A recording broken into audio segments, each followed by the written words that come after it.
Okay, hello everyone, and hello to those of you watching later on video. It's Wednesday, April 12th, here at 2 o'clock, and we're here for the lecture demo portion of the presentation today with the Malibu Coast String Quartet behind me. Today in the lecture demo, they're going to play some of the Haydn, I believe the Haydn String Quartet, the tune of which, one of the tunes in it is used for the national anthem of Germany. And in the concert following this performance at 2:30, you'll hear that national anthem, and then you'll hear another beautiful piece of music by Felix Mendelssohn. So I hope you all stay around for that. So thank you again for being here. And I don't know, maybe the best way to start is to play, or do you want to talk about anything first? We're going to let you be the fearless leader, okay. And we can introduce ourselves, now or later if you like. Okay. Why don't you introduce yourselves and the instrument that you're playing? Okay. And then we'll go all right. Well, this is the amazing Evtuhov. She's playing first violin on the Haydn, and my name is Newman, and I will be playing second violin on the Haydn. I'm Paula Hochhalter. This is a cello. This is the big instrument in the string quartet. I play all the bass lines generally, mostly.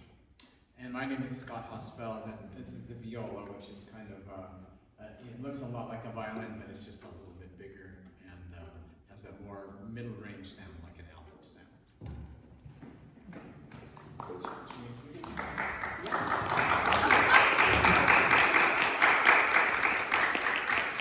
So we, based on what you've been studying, which we find riveting and very timely in what our world is going through now, as well as what you're leading up to, correct? And going through the history of where, I don't know, I actually don't know what to say that is politically correct, but I will just say this, up into the World War II era, that's, I am assuming, where you are now, working up to that, discussing national anthems.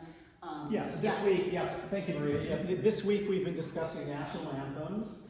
They've heard several. They've heard the U.S. national anthem, the national anthem of South Africa, and also then they've heard some music from Trinidad and Tobago. Talking about not only national anthems, but how national, and Dvorak, New World Symphony, the second movement, how concert composers will incorporate folk tunes or other things to make the music sound nationalistic. Right. So they've been discussing some of that. Right. And then the secondary theme is the one of the degenerate composers, the Entartete Musik, which next week we have a full concert of that music. And I'll be back next week. And Maria will be back next week. Yes. And the piece on today's concert at 2:30, the Mendelssohn, falls into that category. We discussed this a little bit before with another string quartet. They didn't play Mendelssohn, but they played some Fanny Mendelssohn. Got it. Actually. But we discussed a little bit about how they were banned and why and so on. So we might, after hearing you play, I'll pose a question for you and say, how does this music sound particularly German, let's say, or Austrian, or something? Right. What might give it characteristics, if that's even something that can be easily defined or not? Absolutely, I think absolutely. So I have good answers for that anyway from my own self. But I do want to say that we are going to be playing the theme, which represents the national anthem. The theme then will have four variations, which are just slightly different, that take that theme and set it in a different way. So one will feature the two violins together, the next will feature the cello playing the theme, then the viola playing the theme, and then all of us full stops playing the theme and some very interesting chordal progressions along with it. So.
So there's that big question. Why do you think this music was chosen as the source material for the national anthem?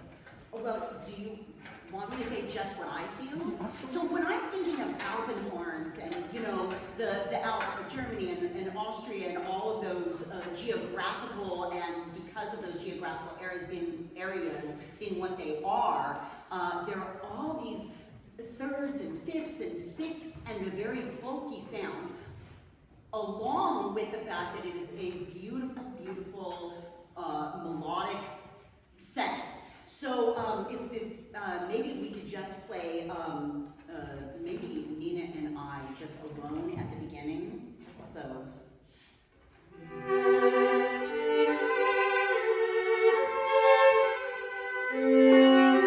You can kind of hear those horns with the, you know, the beautiful, you know, sixths and Yes. thirds and that kind of thing. And I don't know, maybe it's because we've been taught as 21st century human beings to think that that's what that part of the world is supposed to sound like. But there's got to be a reason behind that. Right. So that relates right to this idea of the context, knowing the context of where the music comes from or the people that involve. And Maria was mentioning thirds and sixths. She was mentioning particular intervals that are, if you have two notes that are sounded together, they create an interval. That means they can be close together, the interval can be small, or they can be wide apart, right? So if you play like a third, The third. right? Here's a sixth. Right. With time, if you study as a musician, you begin to hear that there's more space between it. And yes, I would agree, those kinds of intervals tend to be used in music a lot, that we hear as particularly tuneful or serene or, you know. I love the tuneful word. It actually says cantabile. Haydn wrote singing. In a singing way. Even way before it was adopted as an anthem, correct? It was a hymn. It was a hymn. It would be from, you know, early, what would now be Lutheran tradition. Okay, so from a Lutheran tradition, and it's the Emperor Concerto, is that correct? Yeah. So he dedicated it to Yes, exactly right. Right. At that time, of course, then that wasn't anything like later Yeah. modern Germany, Yeah. which took it on for. And that might have been a very savvy move on Haydn's part, right? Dedicating it to somebody in power, which could elevate his status. Because remember, Haydn was not revered in society as much as musicians might be today. Yeah, you know what's interesting is that in Esterházy, Haydn had his own orchestra, and so he became the father of the symphony. And of course, this is a string quartet, but it's very rich sounding, even. And the orchestra adds on, like there would be a bunch of people playing Nina's part and a bunch of people playing my part, all together at the same time. But in this quartet, we each get to play our own parts. But what I love about Haydn in that setting is that, in a way, if you guys are modern musicians in this century and you've got your computer there and you've got some playback that you can type some stuff in, your playback going on, that's your orchestra, right? That's all you have, which is pretty astounding, actually. But in those days, in Haydn's days, he had all these members of the orchestra, and he could practice, in my opinion, practice writing. He could hear because they were all on his staff.